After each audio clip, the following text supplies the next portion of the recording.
2020년 고난주간 특별 새벽기도회 여섯째 날 마지막 날 새벽기도를 하나님 앞에 올려드리도록 하겠습니다. 사도신경으로 신앙 고백하겠습니다. 전능하사 천지를 만드신 하나님 아버지를 내가 믿사오며 그 외아들 우리 주 예수 그리스도를 믿사오니 이는 성령으로 잉태하사 동정녀 마리아에게 나시고 본디오 빌라도에게 고난을 받으사 십자가에 못 박혀 죽으시고 장사한 지 사흘 만에 죽은 자 가운데서 다시 살아나시며 하늘에 오르사 전능하신 하나님 우편에 앉아 계시다가 저리로서 산자와 죽은 자를 심판하러 오시리라.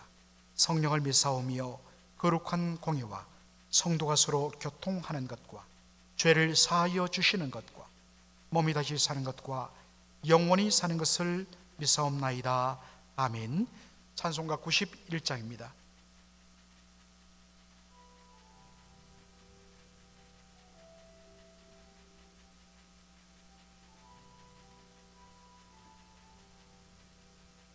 슬픈 마음 있는 사람 예수 이름 믿으면 영원토록 변함없는 기쁜 마음 얻으리. 예수의 이름은 세상의 소망이요 예수의 이름은 전국의 기쁨일세. 거룩하신 주의 이름 너의 방패 삼아라. 환난 시험 당할 때에 주께 기도드려라. 예수의 이름은 세상의 소망이요 예수의 이름은 전국의 기쁨일세. 존귀하신 주의 이름 우리 기쁨 되도다. 주의 품에 안길 때에 기뻐 찬송 부르리. 예수의 이름은 세상의 소망이요 예수의 이름은 전국의 기쁨일세. 우리 갈 길 다가 노예 보좌 앞에 나가 왕의 왕께 경배하며 면류관을 드리리. 예수의 이름은 세상의 소망이요 예수의 이름은 전국의 기쁨일세.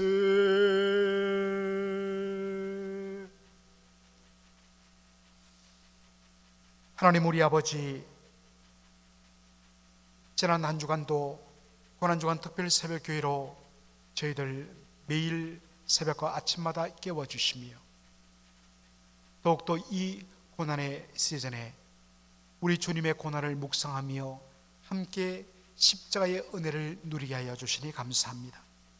오늘 고난주간 마지막 날을 맞이해서 마가복음에 나타난 예수님의 그 고난과 그리고 부활을 열망하는 귀한 은혜들을 오늘 이 시간에 나누고자 하오니 아버지 하나님, 이 시간에도 주의 성령께서 말씀을 통하여 놀라운 복음의 은혜로 충만케 하시는 은혜의 시간 될 수 있도록 축복해 주시옵소서.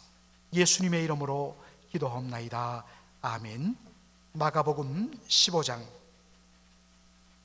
33절로 47절의 말씀이 되겠습니다. 마가복음 15장 33절로 47절 말씀입니다.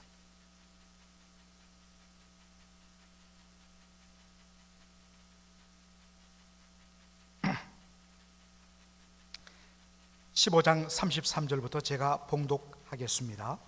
제6시가 되매 온 땅에 어둠이 임하여 제9시까지 계속하더니 제9시에 예수께서 크게 소리 지르시되 엘리 엘리 라마 사박다니 하시니, 이를 번역하면 나의 하나님 나의 하나님 어찌하여 나를 버리셨나이까 하는 뜻이라.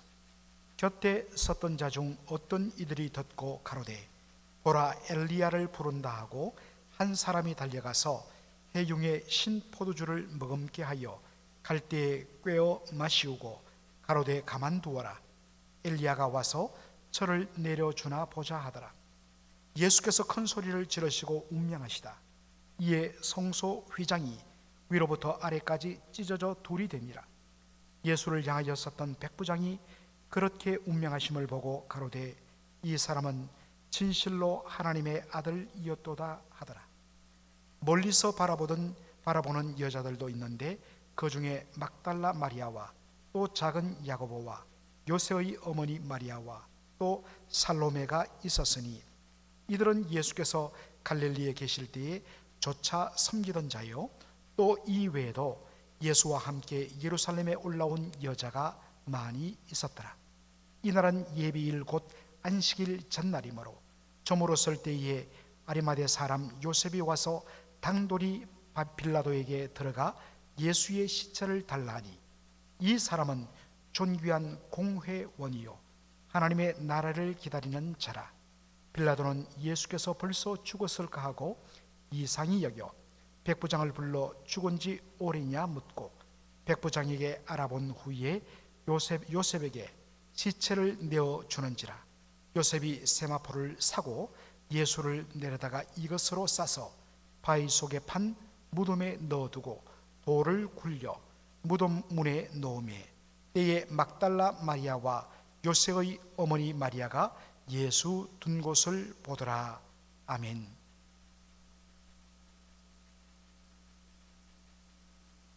오늘 저는 고난주간 특별 새벽기도의 마지막 날 마가복음 15장 33절로 47절의 말씀을 가지고 돌을 굴려 무덤 문에 놓으매라는 제목으로 말씀을 전하고자 합니다.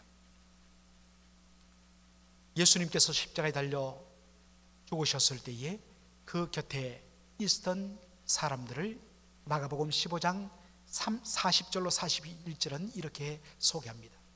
그 중에 막달라 마리아와 또 작은 야고보와 요새의 어머니 마리아와 또 살로메가 있었으니 라고 설명합니다. 동일한 본문을 기록한 마태복음 27장 56절에는 이렇게 설명합니다. 그 중에 막달라 마리아와 또 야고보와 요셉의 어머니 마리아와 또 세베대의 아들들의 어머니도 있더라. 여러분, 이 두 말씀을 한번 비교해 보시기 바랍니다. 먼저 막달라 마리아에 대하여 우리가 한번 알아볼 필요가 있습니다. 막달라 마리아에 대해서는 누가복음 8장 2절에 이렇게 설명하죠. 7 귀신이 나간 자 막달라인이라 하는 마리아, 우리가 보통 막달라 마리아, 막달라 마리아, 그 당시에 마리아라는 이름은 굉장히 흔했습니다. 그래서 막달라 마리아라는 것은 막달라라는 동네 출신의 마리아는 여인, 그런데 이 여인은 한때 7 귀신, 그저 단순히 하나 둘 셋 해서 7개의 귀신에 짓눌렸다 하는 것보다는 완전히 귀신에게 짓눌려 버렸다, 이런 의미가 더 옳습니다. 그런데 예수님께서 이 막달라 마리아의 속에 들어있던 귀신들을 다 내어 쫓고 그를 치유해 주셨습니다. 그래서 이 마리아는 예수님에 대한 너무나 고맙고 감사한 마음으로 예수님을 따르는 제자가 된 것입니다. 여러분, 이 막달라가 어디냐? 바로 갈릴리 호수 서편 지역으로 유대인들이 많이 살았는데 그 호수의 서편 중간보다 조금 위쪽에 위치한 동네가 막달라였습니다. 자, 그리고 그 다음에는 또 야고보와 요셉, 마태복음 27장에 보면 야고보와 요셉의 어머니 마리아라고 되어 있는데, 마가복음 15장 40절에는 작은 야고보와 요셉의 어머니 이렇게 표현하고 있습니다. 요셉 혹은 요셉의 어머니, 누구인지 자세하게 성경에는 나오지 않습니다. 또 한 사람 살로메가 있는데 마태복음 27장 56절에 보면 이 살로메를 이렇게 소개합니다. 세베대의 아들들의 어머니. 여러분, 세베대가 누굽니까? 세베대는 요한과 야고보의 아버지입니다. 그러므로 세베대의 아들들의 어머니는 누구냐? 바로 요한과 야고보의 어머니를 가리키는 것입니다. 이 어머니의 이름이 살로메였다는 것입니다. 자, 여러분들, 이 여인들에 대해서 이렇게 설명합니다. 이들은 예수께서 갈릴리에 계실 때 조차 섬기던 자요 라고 되어 있습니다. 두 가지로 이야기하죠. 그들은 갈릴리에 계실 때부터 예수님을 쫓았다, followed him, 예수님을 뒤따랐다, 쫓았다, 이렇게 문자 그대로 볼 수도 있지만 이 쫓았다, 따랐다, follow란 이 말의 헬라어의 원어를 보면 바로 누구누구의 제자가 되다, become disciples, 누구누구의 제자가 되다라는 말의 의미로 쓰여지는 단어였습니다. 따라서 이들은 예수님의 제자로서 예수님의 말씀에 순종하며 예수님을 따랐던 예수님의 여자 제자들이었다는 것입니다. 그리고 이들은 예수님을 따를 뿐만 아니라 예수님을 섬겼다 했습니다. 여러분, 어떻게 섬겼을까요? 누가복음 8장 3절에 보면 막달라 마리아를 비롯한 이 많은 여인들, 예수님의 여자 제자로서 예수님을 따르던 이 여인들은 자신들의 소유로 예수님과 예수님의 다른 제자들을 섬겼다라는 것입니다. 물질로 섬겼다는 것입니다. 흥미로운 것은 예수님을 따랐고, 아니 이 여인들보다 더 앞장서 예수님을 따랐던 그 12 제자들은 다 예수님을 부인하고 도망치고 배신하고 떠나버렸는데, 이 여인들은, 이 여자 제자들은 예수님이 십자가에 못 박혀 달려 죽는 그 현장을 지키고 있었다는 것입니다. 그리고 이 여인들이 바로 예수님의 부활의 첫 목격자 정인으로 쓰임을 받는 것을 보게 됩니다. 여러분, 여기서 이 말씀을 묵상하면서 저는 누가 더 참된 주님의 제자인가, 무엇이 주님 제자인가를 다시 한 번 더 생각하게 되었습니다. 여러분, 좋을 때 함께하는 것 누가 못합니까? 좋을 때는 다 잘할 수 있습니다. 그러나 진정한 제자되면 언제 드러날까? 누가 참 아내인가, 누가 조강지차인가, 그리고 누가 진짜 충신인가라는 어려움을 겪을 때 드러난다고 하죠. 누가 진정한 제자인가? 좋을 때 제자되고 주를 따르는 것 누구든지 다 할 수 있습니다. 그러나 진정한 제자되면 주님과 끝까지 함께 동행하는 여부로 확인되는 것입니다. 좋을 때만 동행하는 것뿐만 아니라 고난의 가시밭길을 걷고 십자가의 자리로 가는 그 순간까지 함께 하는 것이 동행이요, 이것이 진정 예수를 따르는 것이요, 예수의 제자됨이라는 사실입니다.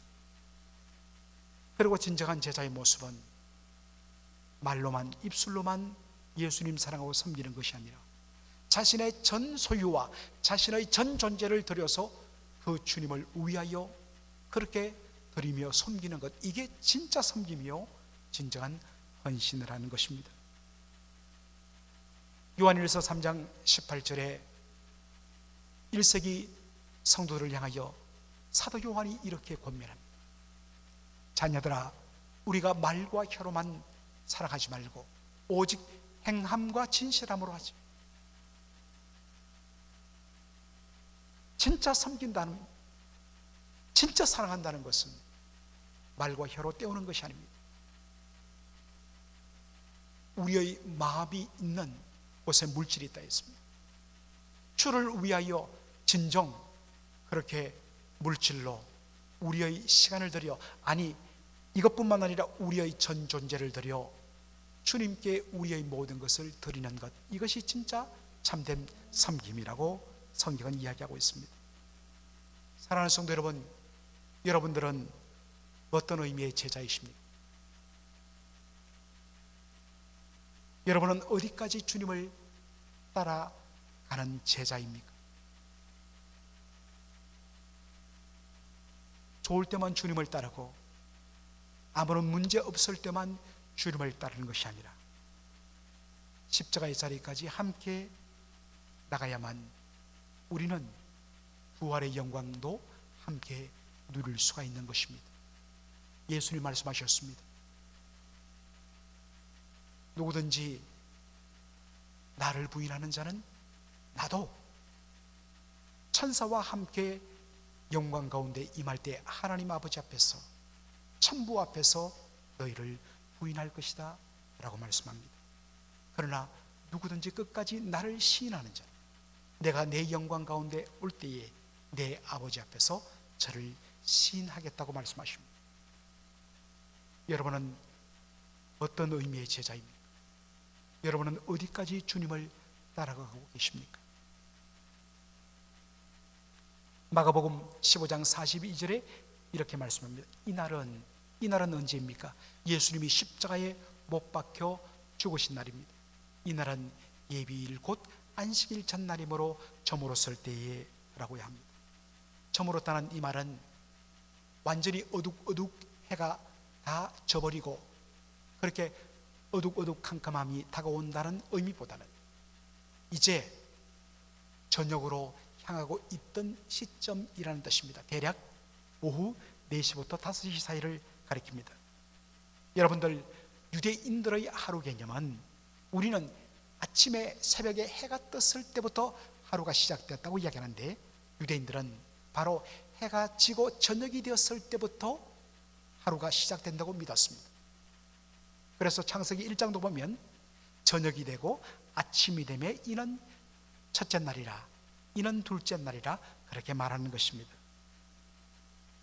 예수님이 못 박히신 날은 예비일 곧 안식일 전날이었습니다.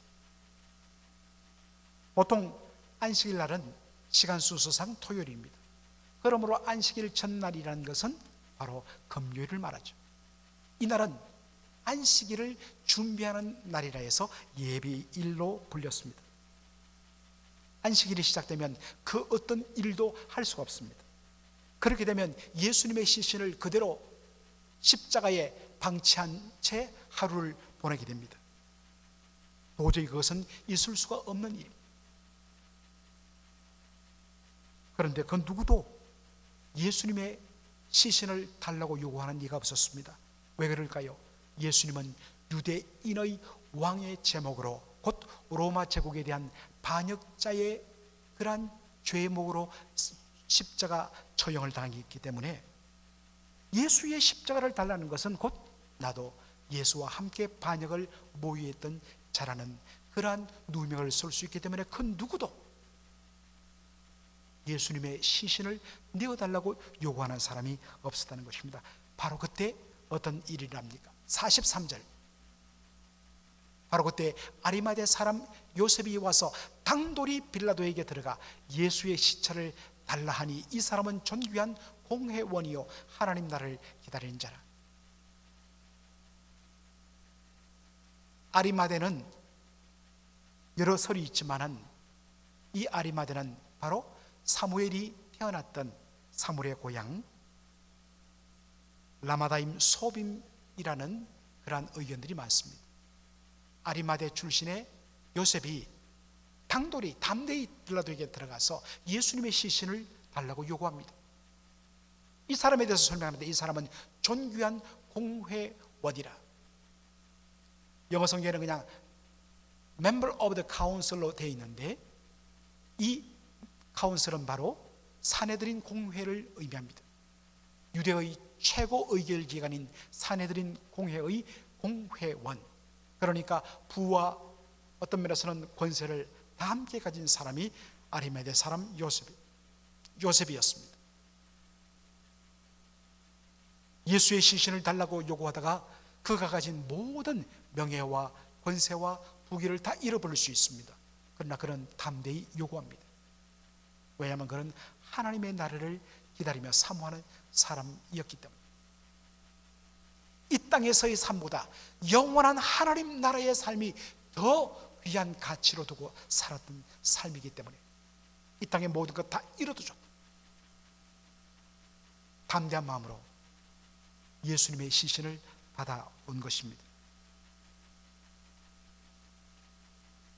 요한복음 19장을 보면 예수님 시신을 내린 후에 장례를 지내는 장면이 나옵니다. 19장 30절로 40절 보면 일찍 예수께 밤에 나왔던 니고데모, 요한복음 3장의 내용이죠. 그 니고데모도 모략과 침향 섞은 것을 100건쯤 가지고 온지라 이에 예수의 시체를 가져다가 유대인의 장례법대로 그 향품과 함께 세마포로 쌌습니다. 몰약과 침향 섞은 것을 가지고 예수님의 몸을 다 닦아내고 그런 후에 예수님의 몸을 세마포 천으로 깨끗하게 싸서 꽁꽁 싸서 그렇게 장례 준비를 마쳤습니다. 그리고 이제 해가 다 떨어져 가는데, 해가 지면 안식일이 시작되기 때문에 어떤 일도 할 수 없습니다. 그런데 급한 마음에 어떻게 했느냐, 때마침 마가복음 15장 46절에 보면 요셉이 세마포를 싸고 예수를 내려다가 이것으로 싸서 바위 속에 판 무덤에 넣어두고 돌을 굴려 무덤 문에 놓았다라고 되어 있습니다. 마침 예수님이 십자가에 달려 죽은 이 골고다 언덕 바로 곁 동산에 이 아리마대 사람 요셉이 파놓았던, 자신의 가족을 장례 지내기 위해서 미리 파두었던 바위를 파서 그렇게 굴을 만들어 두었던 그곳이 있었는데 한 번도 쓰지 않았습니다.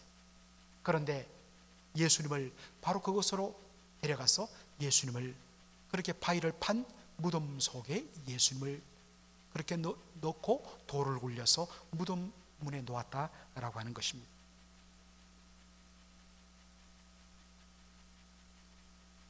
여러분, 여기에 돌을 굴려 무덤 문에 놓았다는 이 말씀에 우리가 주목할 필요가 있습니다.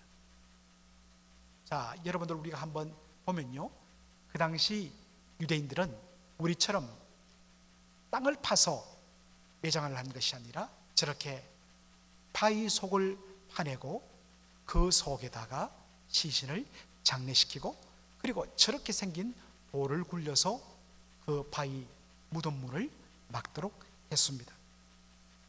그 당시 무덤의 이 문의 크기는 약 2피트, 그러니까 150cm 정도 되는 그런 제법 큰 높이입니다. 거기에다가 저기를 막는 저 돌의 무게는 1.5톤에서 2톤 정도의 무게가 된다고 합니다. 약간 경사가 져 있는데 저렇게 저기에다가 쐐기를 박았다가 쐐기를 뽑으면, 그리고 살짝 밀면 아래쪽으로 굴러오면서 저 거대한 돌이 바로 바위 무덤문을 가로막는다고 합니다. 그런데 다시 무덤문을 열기 위하여 저 1.5에서 2톤 되는 저 돌문을 위로 올리는 것은 한두 사람, 남자 한두 사람으로는 어금이 없습니다. 여러분, 1.5톤에서 2톤 되는 저 돌을 그것도 위로 어떻게 몇 사람이 올릴 수 있겠습니까? 그래서 마가복음 16장 3절에 보면 이런 새벽에 여인들이, 남자 제자들은 아예 도망가서 숨어버렸기 때문에 여자 제자들이 예수님 몸에 향품을 바르기 위하여서 이런 새벽에 예수님의 무덤가를 찾아왔는데 그들이 서로 말합니다. 누가 우리를 위하여 무덤 문에서 돌을 굴려주리요? 돌을 굴려내어야지 예수님을 안치한 그 굴에 들어가서 예수님 몸에 다시 한 번 더 향품을 바를 수 있는데 그들이 염려했던 것입니다.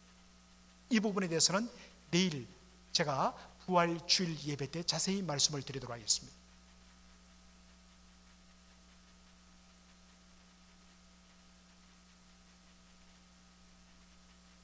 자, 여러분, 제가 사진을 한번 보여드리겠는데요. 캠브리지 대학교 도서관에 가면 거기에 수많은 전시물들이 전시되어 있는데 거기에 메자 사본이라는 것이 전시되어 있습니다.